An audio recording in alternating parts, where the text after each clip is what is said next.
Hello guys, आज आहे day 49 of my 60 days transformation journey आणि आता रुटीनपेक्षा जास्त कॉन्फिडन्स बिल्ड झालाय. सकाळी उठलो, कॉफी घेतली आणि जिमकडे निघालो विदाऊट एनी ओव्हर थिंकिंग. आता मनाला कन्व्हिन्स करायला लागत नाही, बॉडी स्वतः सांगते चल जिमला जायचंय.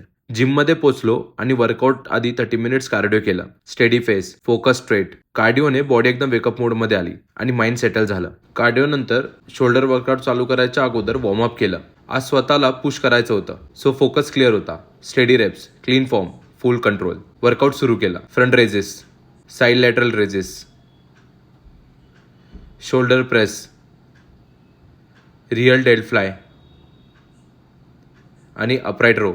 शोल्डर प्रेसेसमध्ये पॉवर वापरली, साईड रेजेसमध्ये पेशन्स. इच सेट नंतर शोल्डर जड होत होते पण कॉन्फिडन्स वाढत होता. मिड वर्कआउट एक मुवमेंट आला जिथे आर्म्स थोडे शेक झाले आणि तेच मला आवडतं. That's where progress lives. Workout झाल्यावर घरी आलो आणि बॉडी कंडिशन चेक केली.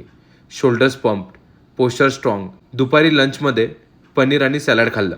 इव्हनिंगला ऑफिसच्या वर्कमधून थोडा ब्रेक घेऊन ब्लॅक कॉफी घेतली नेहमीसारखी. रात्री डिनरमध्ये पनीर चिल्ला खाल्ला आणि डे एंड केला. Day 49 done. No slow down, no excuses, just moving forward.